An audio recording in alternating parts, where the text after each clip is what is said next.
Good morning, everybody. I'm Storm Track meteorologist Nate Harrington. A cloudy but calm and quiet start to our day and start to our work week. Temperatures in the 60s, very mild outside. We're headed for highs in the 80s, but a couple of pop-up showers and maybe some thunderstorms are on the way for this afternoon. We'll detail it all in the Storm Track 7-day forecast. The CBS 42 Morning News starts right now. Good morning, Birmingham, Tuscaloosa, Anniston, and all of Central Alabama. This is the CBS 42 Morning News with Art Franklin. It is 5 o'clock. Good morning to you and welcome into the CBS 42 Morning News. I'm Art Franklin along with Jamie Langley, of course, and Rachel Lumberg. Nate, talk about a calm start. How about it on the roads? Calm start on the roads as well. Good. I'll show you a live look at Highway 280. We don't have any report of an accident. No overnight delays. Going to slow you down this morning to kick off our Monday. This is Highway 280 looking down from Grandview Medical Center. The lights up there on the right-hand side. We're the summit there, so headed toward downtown at the junction. I-2059 and I-65. Nice and clear. So zooming out here, I'll show you the road weather index. Nate's talking about some possible rain later. Not tracking it right now for your morning drive. No dense fog or slick spots, so it'll be a nice, smooth commute to downtown. We'll talk about that commute to downtown from Tuscaloosa, including your drive times, in just a couple minutes. Happening today, the Birmingham City Schools is set to host a town hall meeting to discuss the search for a new superintendent. That town hall starts at 9:30 and will be held in the auditorium of Birmingham City Schools central office downtown. Now, this follows the announcement that one of the 5 finalists, Dr. Timothy Gaston III, has withdrawn his name from consideration. Developing now, a woman shot several times on 4th Court West in Birmingham. We first told you about this as breaking news last night at 10 o'clock. Investigators say she was shot in the head, stomach, and leg. Her injuries are life-threatening. Police say there are no suspects in custody. Also developing now, an investigation underway after a body is found in Northport. We first brought you this story as breaking news last night. Northport police tell CBS 42 a body was found yesterday evening at the corner of Bridge Avenue and Martin Luther King Jr. Boulevard. Assistant Chief Keith Carpenter said Tuscaloosa Metro Homicide was on the scene as both agencies worked to determine the identity of the body and what happened. Police said this does not appear to be related to any sort of traffic accident. We're working to get more information and we'll update you on air and online as soon as we get more information. Covering Centerpoint today, church members at the Cathedral of the Cross are shaken after a shooting at a church carnival over the weekend. Bishop Philip Wright is calling the violence despicable. Wright is the head pastor at Cathedral of the Cross, and at his Sunday Easter service, there was plenty of praise and singing. But this year, Wright was said he had even more to be thankful for. No one was killed during that shooting on Saturday night, and he is also praying for everyone involved, including whoever is responsible for the shooting. I am so grateful that none of these victims have life-threatening injuries. I'm sorry. God is my judge that I'm sorry that they had to experience this. But I'm thankful to God that they didn't lose their life. Wright says he's received a number of phone calls from the Centerpoint community, and many are praying and offering his church their support. We are learning more details about that shooting. 6 people were injured at the church carnival, including a child just under the age of 1. Yesterday, that baby was released from the hospital, and in a story you'll only see here on CBS 42, that mother is now talking about the situation. Carly Caves was hit by a bullet in the leg just above her ankle when gunfire started at the carnival outside of Cathedral of the Cross. Carly was at the carnival with her father's family, and her mother said when she got the phone call, she raced to the church, but her daughter had already been taken to the hospital. She said she's just thankful that her daughter is still alive.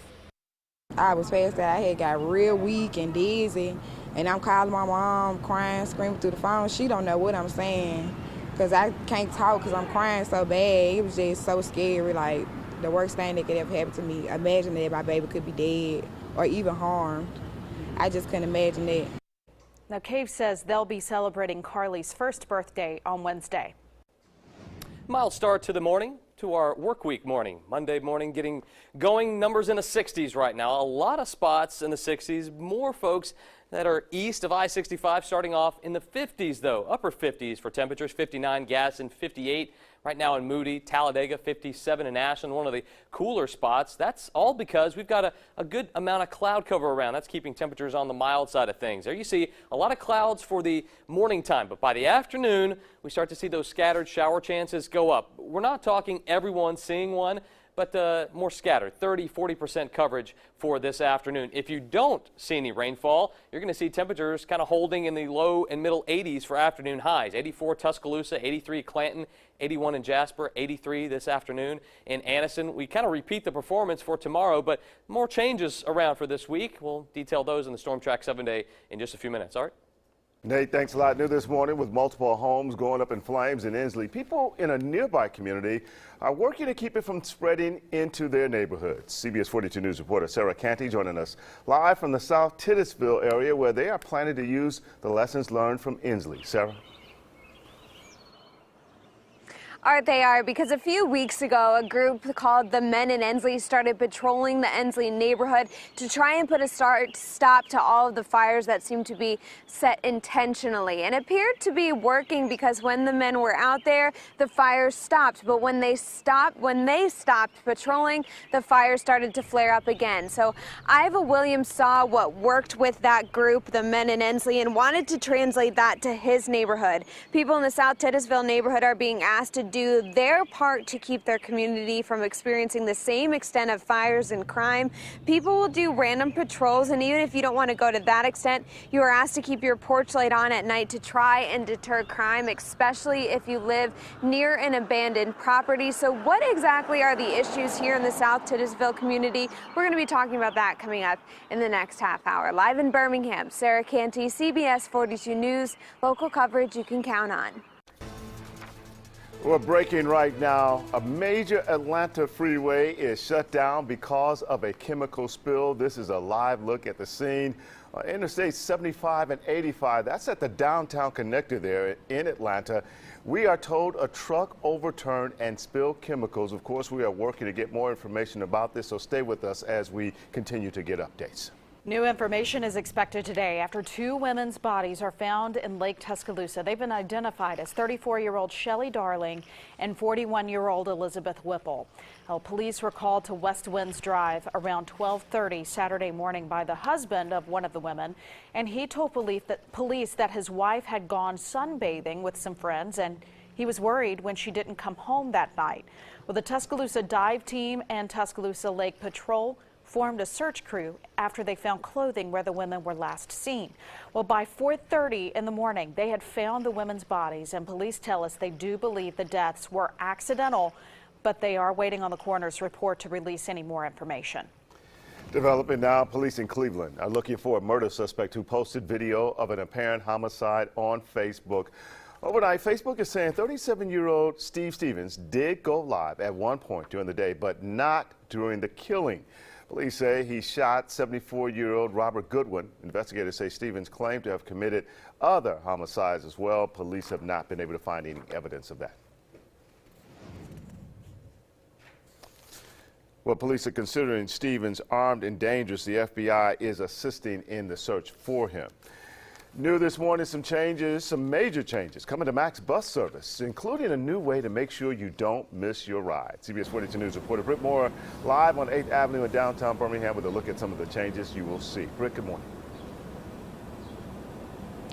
Good morning. That's right. Lots of big things happening for Max Transit. Just within a few weeks, the new transit hub in downtown Birmingham will open up. That'll have Amtrak, Greyhound, and Max all in one area, making things much easier for you. Now, Max in particular is really upgrading its services. Right now, this is just the first phase of a massive upgrade of all Max buses, which will include easier internet access, a payment card that will eventually get rid of cash payments on buses, and even down the road, a Max app that will allow you to track your bus in real time. Now, ahead in the next half hour, we'll talk more about this Wi-Fi, how exactly this will all work, and how it could dramatically change your experience riding on Max buses. For now, we're live in Birmingham this morning. Britt Moore, CBS 42 News, local coverage you can count on.